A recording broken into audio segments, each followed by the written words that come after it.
বাংলার তাজমহল আমার পিছনেই দেখতে পাচ্ছেন। আসসালামু আলাইকুম viewers, welcome to my channel. Viewers, ছুটে চলেছি নতুন আরেকটি পর্যটন কেন্দ্রের উদ্দেশ্যে। নির্ধারিত স্থানটি হচ্ছে আপনার নারায়ণগঞ্জ জেলার সোনারগাঁও উপজেলার প্যারা গ্রামে। পর্যটন কেন্দ্রটির নাম হচ্ছে বাংলার তাজমহল, যেটি কিনা মুঘল সাম্রাজ্যের আগ্রার তাজমহলের অবিকল প্রতিরূপ, মানে রেপ্লিকা। সেই রেপ্লিকাটি এক্সপ্লোর করার জন্য মূলত যাচ্ছি। তো কিভাবে যেতে হবে সেটি আপনাদেরকে বলে দিচ্ছি। ঢাকা থেকে যারা যাবেন তারা আপনার মদনপুর থেকে সিএনজি অথবা অটো দিয়ে যেতে পারবেন। তাছাড়া বুলতা গাউসিয়া হয়েও আপনারা সিএনজি কিংবা অটো দিয়ে যেতে পারবেন প্যারা গ্রামে, যেখানে অবস্থিত বাংলার তাজমহল।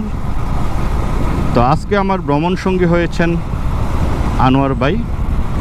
উনি ওনার নিজ গ্রামে অবস্থান করছেন। ওনার গ্রামের নাম হচ্ছে মরিচ টেক। পথের মধ্য থেকেই উনি আমার সাথে জয়েন হবেন। চলে এসেছি মদনপুর।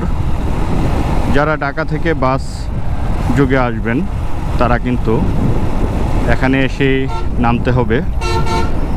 তারপর এখান থেকে আপনার রয়েছে সিএনজি কিংবা অটো, যার যেভাবে সুবিধা হয় আপনারা যেতে পারেন। আর যারা প্রাইভেট গাড়ি নিয়ে আসবেন তাদের হিসাব তো বরাবরই আলাদা। নিচে দিয়ে খুব সুন্দর একটি রাস্তা হয়েছে, যা কিনা এপাশ থেকে ওপাশে যাওয়ার জন্য খুব সুন্দর একটি আন্ডারপাস। ও, এটা কীভাবে করতেছে দেখেন।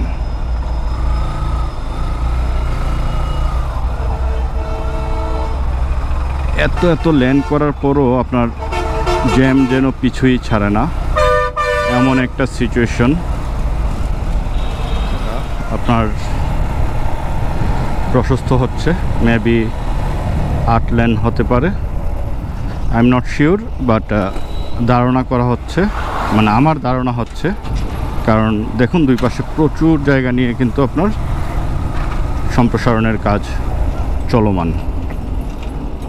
আশা করি এই রাস্তাটা কমপ্লিট হওয়ার পরে এই পাশেও আপনার যানজট একেবারেই কমে যাবে। দেখুন বিশাল এরিয়া, এই পাশ থেকে পুরা এই যে বিশাল এরিয়া নিয়ে আপনার সম্প্রসারণের কাজ চলমান। ভিউয়ার্স, এখানে একটি মসজিদ দেখুন, খুবই নান্দনিক, খুবই সুন্দর। এটা হচ্ছে আনোয়ার ভাইদের গ্রামের মসজিদ। ওই সামনেই দেখা যাচ্ছে আনোয়ার ভাইকে।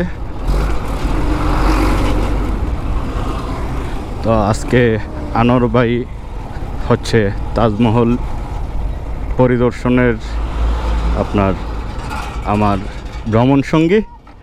কেমন আছেন? এই তো আল্লাহর মধ্যে ভালো আছেন? হ্যাঁ, আছি ভালো। মোটামুটি তো বেড়ে গেছে আপনার বাড়ি। ওঠেন, সময় কম। তো এখানে আনোয়ার ভাইয়ের বাড়ি। এটা না, এই যে এই বাড়িটা। আচ্ছা, ওই বাড়িটা।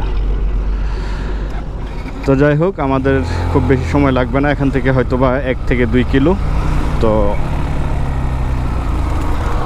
রাস্তায় আপনার সম্প্রসারণের কাজ হচ্ছে, যে কারণে কিন্তু আমাদের আসতে অনেক লেট হয়ে গিয়েছে। তো আমার সাজেশন থাকবে এই মুহূর্তে, মানে আমার ভিডিও দেখে বা ভিডিওর আশেপাশে যারা আসবেন তারা এই রাস্তাটা বর্জন করা উচিত।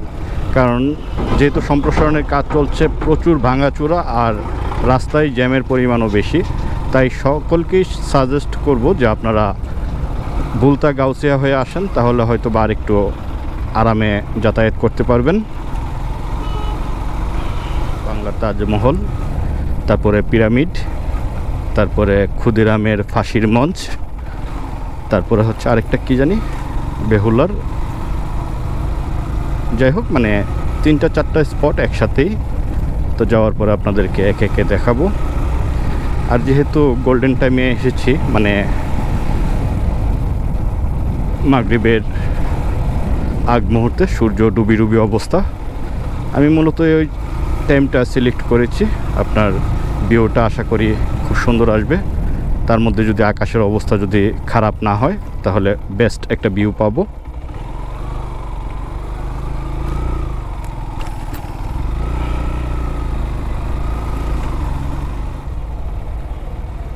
তো অবশেষে চলে এসেছি আপনার, এটা কোন দিকে গাড়ি? তো এই পাশ দিয়ে যাওয়ার পরেই গাড়ি রাখবো সামনে গিয়ে। তাজমহলের প্রবেশ গেট।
বন্ধুরা, চলে এসেছি আমি বাংলার তাজমহল। আমার পিছনেই দেখতে পাচ্ছেন খুবই সুন্দর এবং অবিকল আগ্রার তাজমহলের একটি প্রতিরূপ হচ্ছে আমাদের এই বাংলার তাজমহল।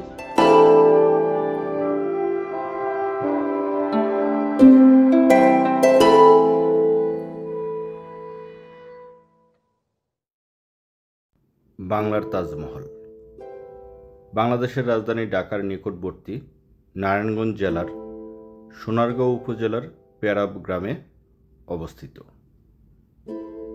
ভারতের আগ্রায় অবস্থিত মোগল নিদর্শন প্রকৃত তাজমহলের অবিকল প্রতিরূপ। বাংলার তাজমহল নির্মাণ করেন বিশিষ্ট শিল্পপতি ও চলচ্চিত্র নির্মাতা আহসানুল্লাহ মনি। 2008 সালের ডিসেম্বরে তার তাজমহলের কপিকেট সংস্করণ প্রকল্পের ঘোষণা করেন। তাজমহল নির্মাণের কারণ হিসেবে তিনি জানান, এই তাজমহলের রেপ্লিকাটি তৈরি করা হয়েছে যেন দেশের দরিদ্র মানুষ যাদের ভারত গিয়ে প্রকৃত নিদর্শন দেখার সামর্থ্য নেই, তারা যেন তাজমহল দেখার স্বপ্ন পূরণ করতে পারে নিজের দেশে থেকেই। 2003 সালে এটি নির্মাণ কাজ শুরু হয় এবং 2008 সালে জনসাধারণের জন্য উন্মুক্ত করা হয়। জনাব আহসানুল্লাহ মনি তিনি 1980 সালে তাজমহল দেখেন। পরে প্রায় 6 বার উনি আবারও দেখতে যান। তিনি এর উপর এতটাই মোহিত হন যে তিনি একদল স্থপতি নিয়োগ করেন তাজমহলের আকার আকৃতি পরিমাপের জন্য। তিনি বলেন, আমি মূল তাজমহলের মতো একই মার্বেল পাথর ব্যবহার করেছি, আমরা যন্ত্রপাতি ব্যবহার করেছি, নয়তো আমাদেরও এটি সম্পন্ন করতে 20 বছর এবং 22,000 শ্রমিক লাগত। সুলতানি আমলের প্রসিদ্ধ সুলতান গিয়াসউদ্দিন আজম শাহ এবং বারোভূঁইয়ার অন্যতম শ্রেষ্ঠ বীর ঈশা রাজধানী খ্যাত সোনারগাঁয়ে আধুনিক স্থাপত্যশৈলীতে নির্মিত বাংলার তাজমহল এখন পর্যটকদের অন্যতম প্রধান আকর্ষণ। বাংলার তাজমহল নির্মাণে আগ্রার তাজমহলের সাথে সর্বোচ্চ মিল রাখার চেষ্টা করা হয়েছে। তাজমহলের প্রধান ভবন দামি স্বচ্ছ পাথরে মোড়ানো। বাংলার তাজমহলের অভ্যন্তরে আহসানুল্লাহ মনি এবং তার স্ত্রী রাজিয়ার কবরের স্থান সংরক্ষণ করা আছে। আগ্রার তাজমহলের মতোই মূল ভবনের 4 কোণে 4টি বড় মিনার রয়েছে, আর ভবনের সামনে রয়েছে পানির ফোয়ারা, ফুলের বাগান এবং দর্শনার্থীদের বসার স্থান।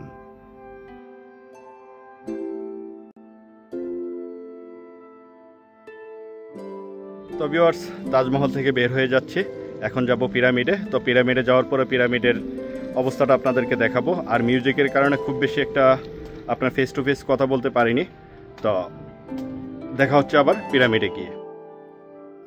তো আমরা কিন্তু চলে এসেছি রাজমণি পিরামিডে।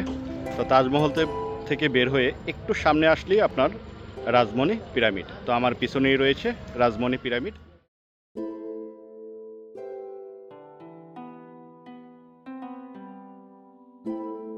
এই জায়গাটা দেখুন, পুরা অন্ধকার অন্ধকার একটা ভাব। আমার সাথে রয়েছে আমার ভ্রমণ সঙ্গী আনোয়ার ভাই।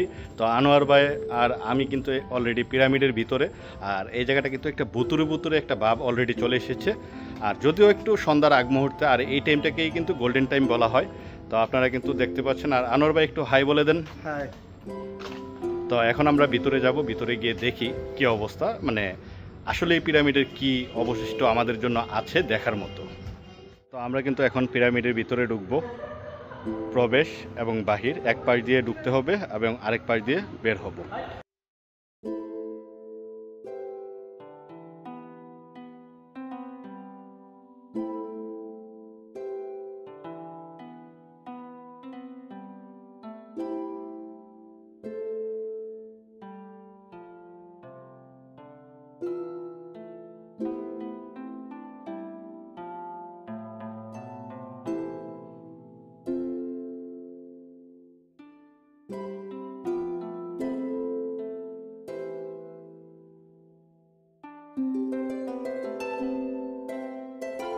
পিরামিড থেকে বের হওয়ার পরেই চোখে পড়ল ক্ষুদিরামের ফাঁসির মঞ্চ।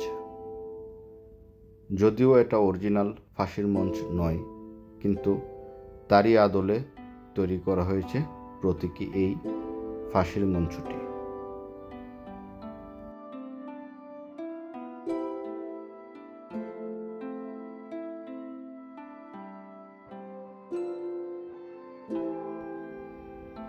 এখানে মুক্তিযুদ্ধের প্রতীক হিসেবে রাখা হয়েছে 2টি প্রতীকী কামান।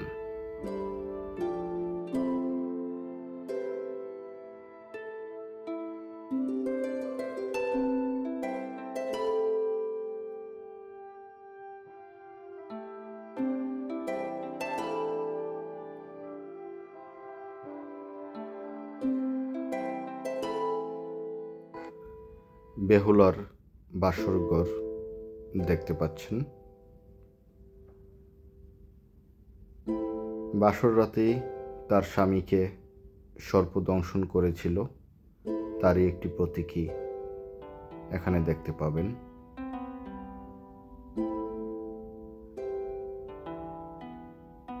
তাছাড়াও এখানে দেখতে পাচ্ছেন মনসা মঙ্গল, নদের চাঁদ কুমির,